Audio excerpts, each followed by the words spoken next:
Hello, everybody. It's Jason Deese with Flash Weather AI with Garrett Bastardi. I guess Garrett, this is kind of our first podcast that we're actually going to do. We haven't officially launched that yet, but we're in the works to do that. So I guess this is our test run with that to see how that goes.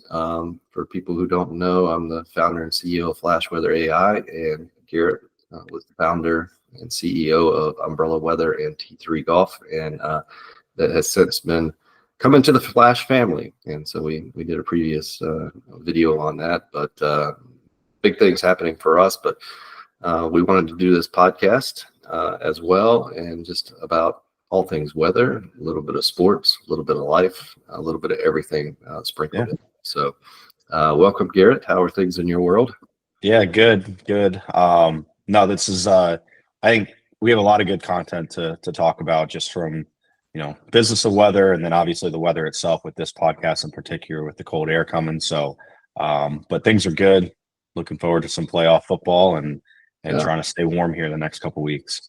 So if you see Garrett looks a little nervous today. Garrett's a Big Penn State guy. He's got a big game coming up. And so we'll see how that goes. But yeah, a lot of good football, and we're going to use football as an analogy for some of the stuff. But let's get into it a little bit, Garrett. We're teasing this podcast like some of the other people tease it, just so we can get viewers, which is talk about potential for southern snow. And we've all seen out there the one model runs that amateur or even seasoned meteorologists will throw out there, and it gets eyeballs on it and people run with it. And so I know Dr. Marshall Shepard out of Georgia, he's done an article in Forbes about this, and he's done a lot of good content about what can we do about this, and how do we address this and the dangers of it and all of that. And so I even see it in my own Facebook groups here locally, and people who know nothing about meteorology are finding these one model run and throwing it out there and saying, hey, you guys ready for this? And so I guess the issue, there's a lot of issues with it. The one issue is they could be right. And so that is one of the model solutions, could be in there, and, it could hone in on that solution. Overall, the danger with it is you're hyping people up to one solution that's not very likely, and people are making decisions on that and hyping other people up. And then the biggest danger that I see is you're taking away the focus of what this event really is, which is the cold air that's coming in the extended period of cold air, and for places that aren't really used to it. Can you speak on the potential of that a little bit here? Yeah. And it's all good points, and it's hard because you have some folks who definitely are doing it for clicks. You have others who are just weather weenies who can't help but show, man, a stripe of 6 to 12 inches of snow from Texas to Georgia. I've never seen this before. You want to share it, and you want to post it and say, oh my gosh, look at this. And it's hard because it's hard for the general public to be able to sift through, what is real and what is not. And so, my dad always referred to, when I was growing up and in Pennsylvania, and I'd get mad at a model run that was, showing, the GFS would show 4 straight days of 6 to 12 inches, and then it would back away and you get the windshield wiper effect. Need you feel like you got to relax. They're cartoons. And that's what deterministic models really are. They're weather cartoons. They're not necessarily real, but what we're going to talk about is a little bit more of the ensemble guidance, which lends a kind of a better picture in the longer term to what we might see coming forward. And so, do you want me to share the screen and just start talking about what we're visualizing, what we're going to talk about? I really want to focus on that cold air and what's going to happen. So let's at least focus on that for now, and then we'll talk about the other snow stuff. Yeah, absolutely. So like Jason said, the cold air is the certainty here, and nothing's ever certain in the weather, but when it comes to what we're seeing in the 7 to 12 day time frame, we feel very confident with a signal like this that we're going to see levels of cold air that will be disruptive. And so what we're looking at here is the European model ensemble guidance. What is an ensemble? Just for those who might not know, basically it's 50 different actually it's now over 100 different runs of the same model with different initialization, different initial conditions, you get some variance in what the forecast might be, rather than looking at one single model run. And so what you end up getting is just sort of a range of what could occur. And in the medium to long term, when we see what we're looking at as a temperature anomaly map here, when you see a consensus, if you will, of all this deep blue and greens, and even some yellow, lighter greens here, showing temperatures 12 to 15, 12 to 20 degrees below normal, this far out, looking at this kind of consensus, you start feeling pretty confident that there's the potential for a pretty significant cold outbreak in areas. I mean, you notice this going all the way down the Gulf Coast into the deep South, Tennessee Valley, into the Mid-Atlantic as well. You worry about areas that were still recovering from Helene and might not have temporary housing or no power in North Georgia through the Carolinas. I mean, this is a significant hardship event for some people. You're going to have the potential for winter damage when it comes to agronomic purposes, but then also the winterization of structures in the South just isn't prepared sometimes for for events like this. And so yeah, everybody wants to talk about the snow, and that's that kind of generates the hype.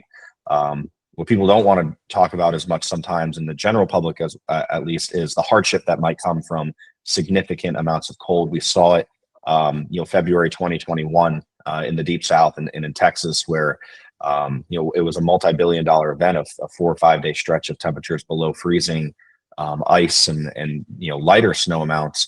But anytime you have an infrastructure that isn't necessarily prepared for something or equipped for a cold outbreak like this, and that ends up being the story in the end, rather than is there a hit or miss chance of snowfall during this time frame.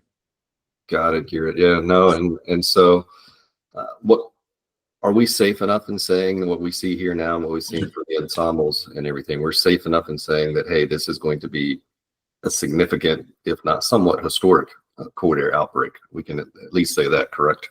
Yeah, I think that's the range. I think the range is from significant, notable, to potentially historic. And when we say historic, it doesn't mean like this has never happened before, but right, anytime you have something that's occurred, maybe 5 to 7 times in the last 30 years, that's a pretty historic event. It's something that'll be notable, and so that is for sure a card in the deck.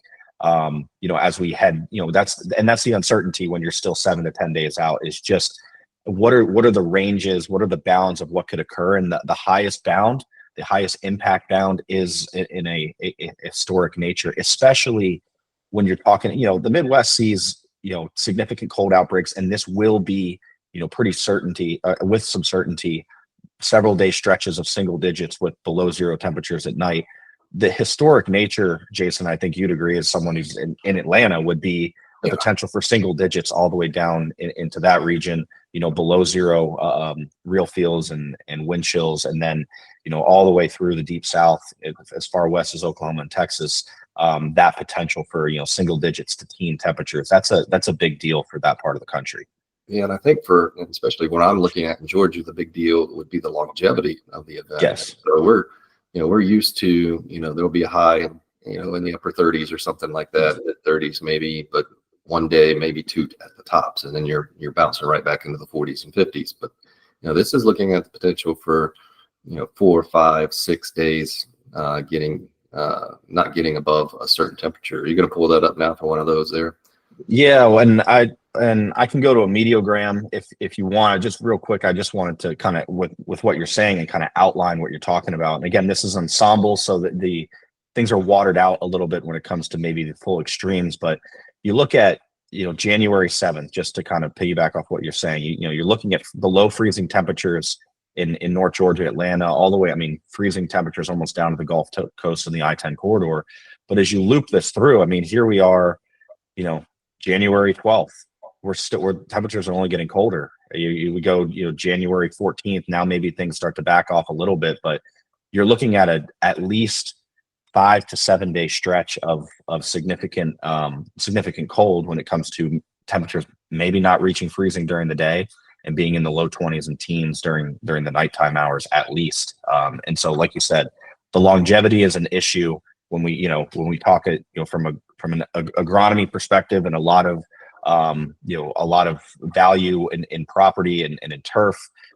Having to cover greens or fairways for 5, 7, 10 days is a big issue. And what's actually interesting is that these areas actually would want snow cover with this cold.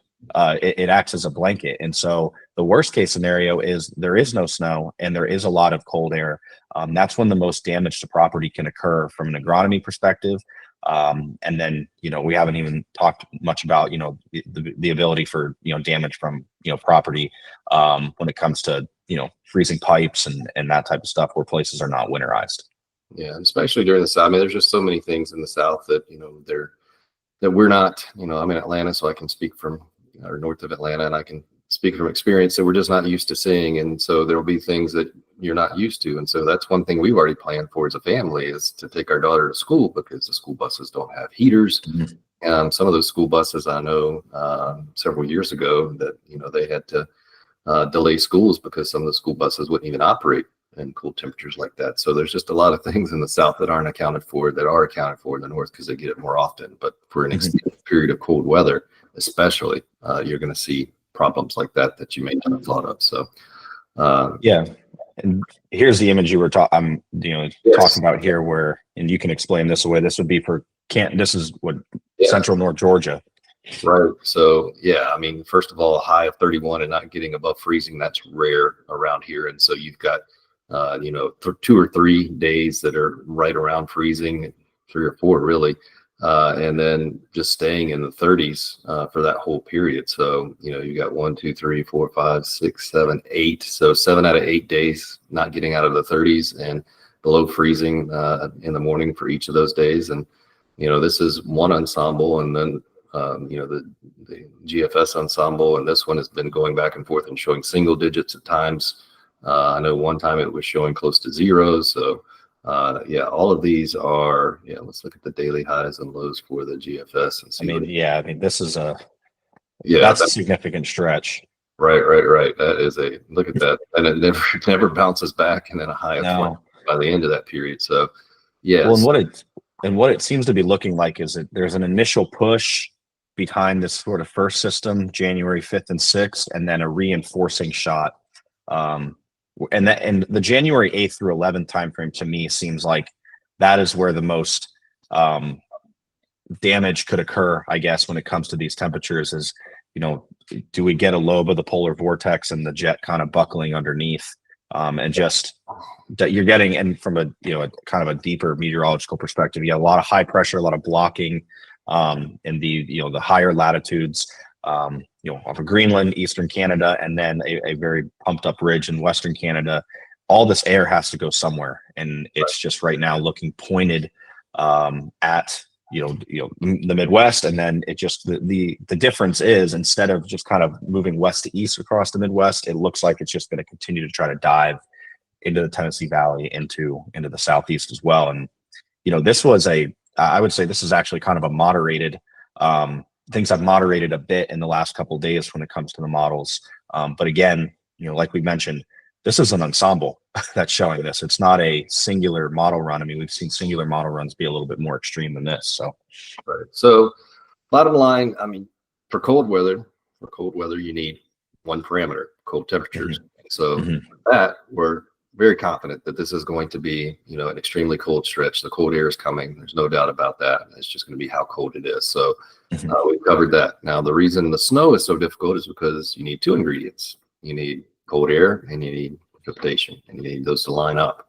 Now, in this case, that cold air looks like it's going to be there for an extended time, which we don't usually have. And so your chances of something coming in during that time frame is a little bit higher for snow. However, there's still going to be some uncertainty related to that. And so we wanted to compare it a little bit to college football, since college football is everybody's mind, and think about this a little bit. So you've seen all these model runs, and you've seen the ones that people cherry pick, and it shows 12 inches of snow over Canton going all the way up to Charlotte.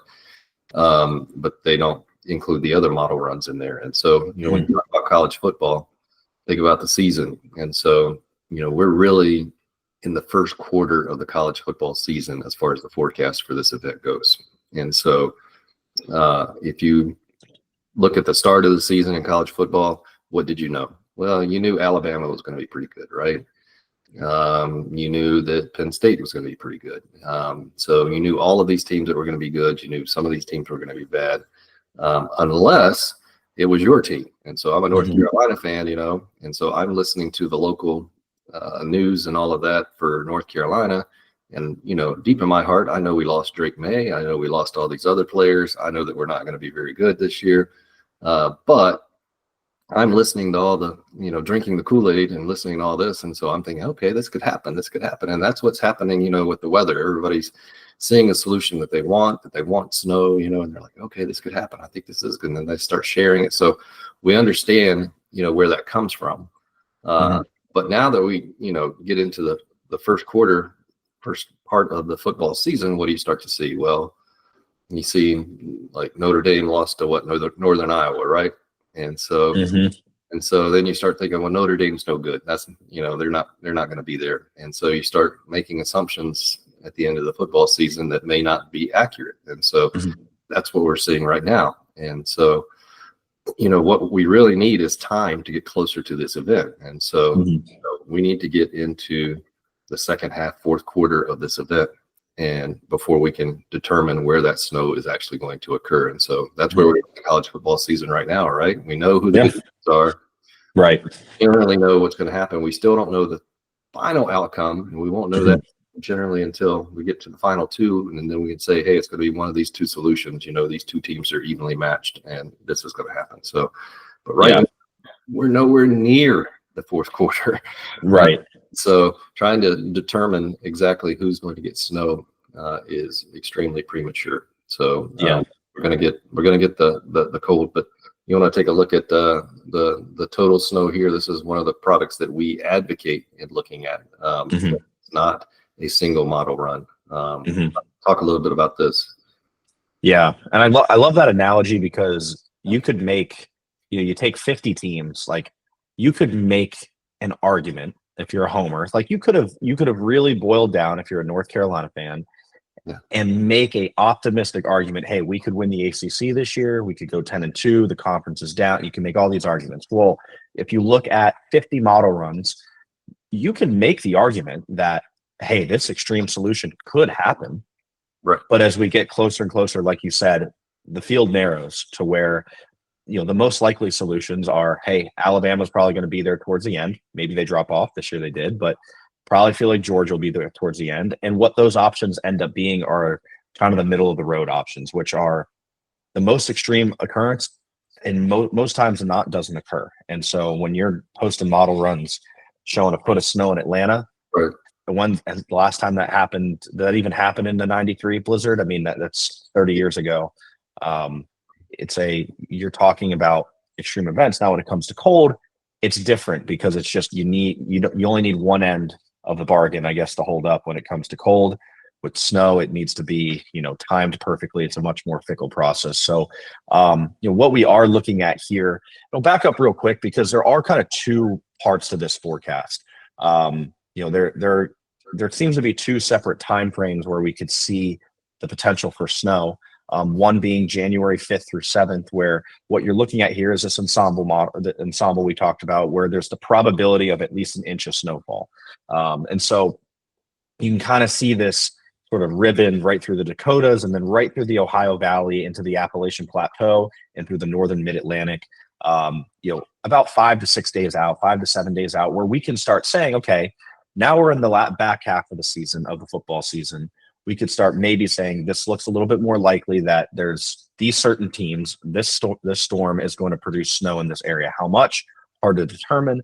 But we can feel pretty confident that through the Ohio Valley early next week, there will be the potential for accumulating snowfall on the southern bounds of this, maybe a wintry mix. But where all the hype is being drawn is when we zoom this out through January 12th through 14th, and you start seeing these colors show up in the South. And so when we talk about percentages, anywhere in red here, anytime an ensemble is showing 90 to 100% chance of at least an inch of snow, you can feel pretty confident that in the next 10 days or so, 10 to 12 days, northern portions of this cold air stretch of the areas that will be in the stretch of cold air, you feel pretty good that it's going to snow. And it's also very normal for it to snow here in the Midwest. It's down in here when you get into the I-20 and I-10 corridors through Oklahoma, Texas, the deep south, where you start seeing these lighter colors of 10 to 30%, where you say, okay, these are more extreme options. And you can pretty clearly see this line of demarcation, if you will, of anywhere north, you could feel confident for snowfall. Anywhere south, you start saying, okay, this is where you kind of need to thread the needle of having the cold air and the precipitation at the same time. And we're just too far out to say with any certainty, man, this is going to happen. I think it's fair to say, have a plan ready if, or, like you said, you have a plan ready to take your daughter to school, make sure that, whatever winterization prep you can do from a cold air standpoint is there. But when it comes to snowfall for a forecast in the deep south 10 days away, that's hard enough doing that in the Northeast, let alone in an area that, rarely snows. So these probability forecasts tend to be a little bit more reliable to produce a picture, because we're not looking at amounts here, right? We're looking at the probability of at least an inch, right? This isn't showing you can start bumping this out, probability of 6 inches. Okay, this seems farther north, pretty reasonable, but look down in the south here, it's showing 0% chance. So that's how like I said, how much of a threading of the needle situation it is to try to get snow this far south, even with how cold it will be. It ends up just being more of a something by chance this far out. And then if we say, okay, we're at this time next week and we're starting to see models show more consistency, then we'll come back on a podcast and say, hey, look, there's a higher potential. But even then, we're still going to be 3 or 4 days out from any potential snowfall from the time frame that maps are being shown through the deep south and the southeast. Gotcha. So if we go back to our 1 inch map that you showed, and so the 30%, and going back to our analogy right now, not to pick on any teams, but those 30% are likely Arizona State and Boise State. So those are your 30%. Does that mean it's not going to happen? No.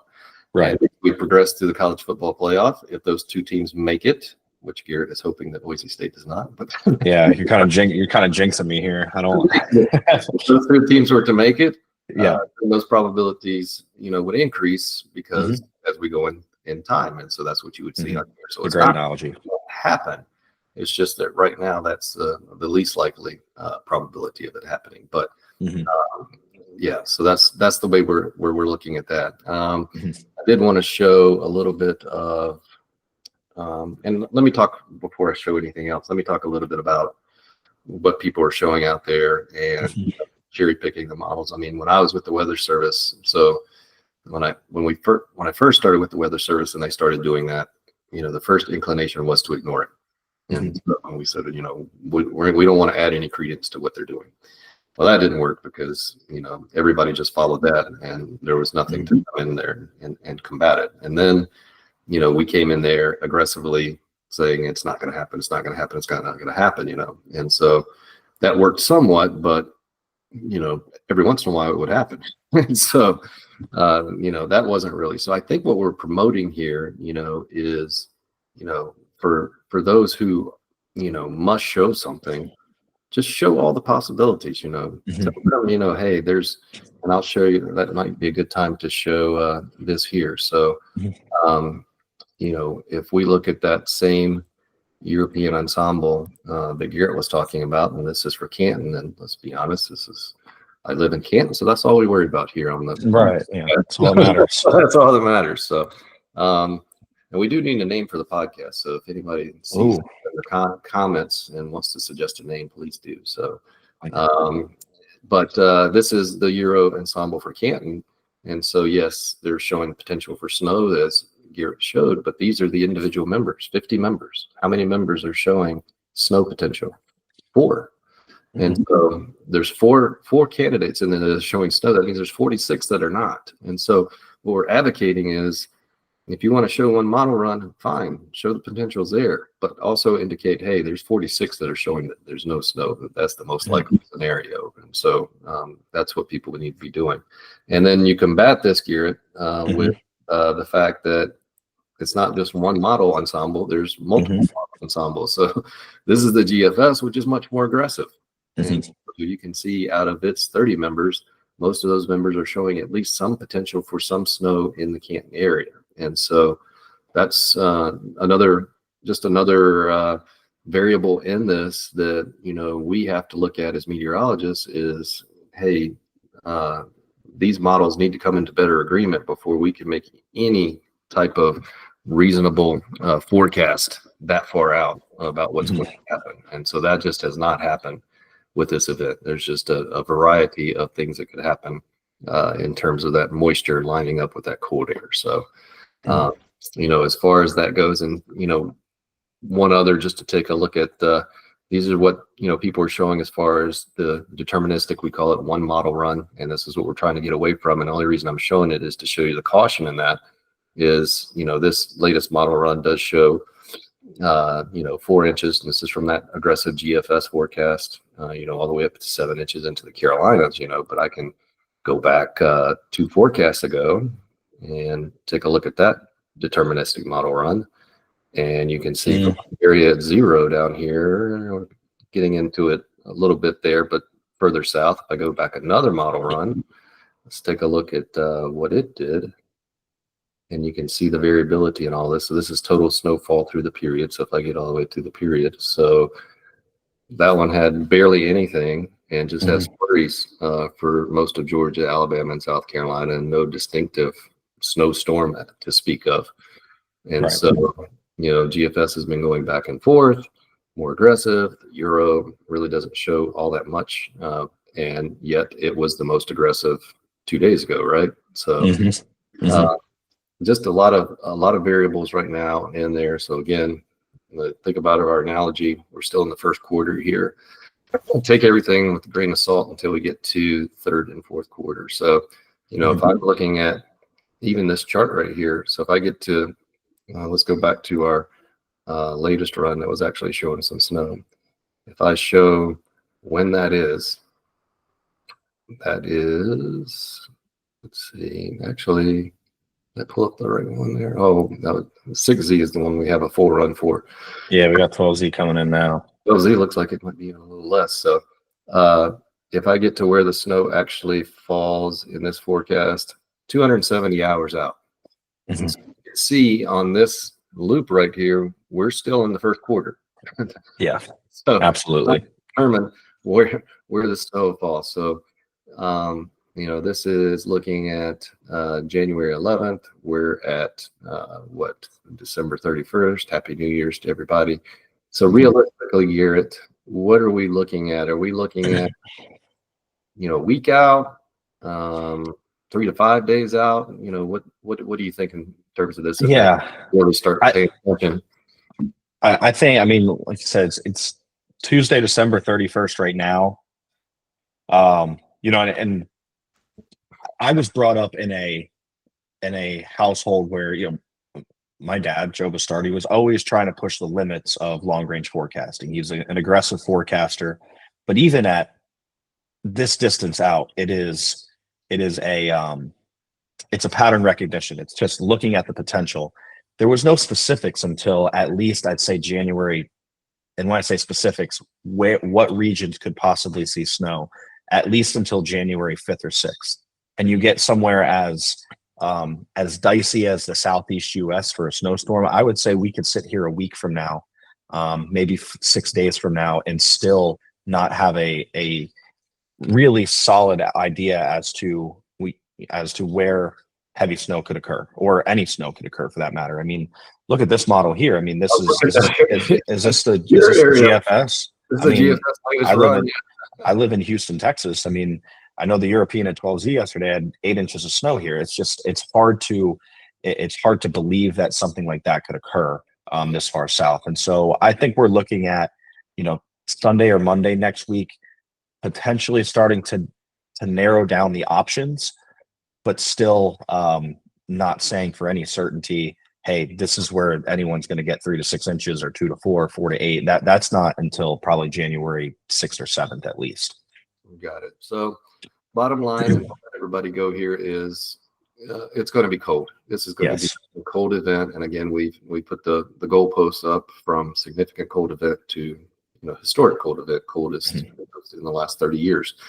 And so, and then for the snowfall, advocating this ensemble approach, 4 members are showing snow, 46 are not. And we just have to wait until we get a little bit closer to the event. Try to resist the urge to see one model and post it. If you're going to post something like that, post the rest of it. Post to say, hey, 46 other models that aren't showing this. And so I think that's a lot better service to the public than what we've been doing. But really, really, really, folks, focus on the cold air. Start planning now, especially if you're in the South and you're not used to it. An extended period of cold weather coming that we haven't seen in a while. So with that, Garrett, I wish you luck tonight. Thank you. Need it. Yeah, as we go forward, and Happy New Year's to everybody. We'll be doing a more formal podcast, but we wanted to get this one with the cold air, and we'll follow this event, so it'll be fun. Awesome. Yep. Thank you.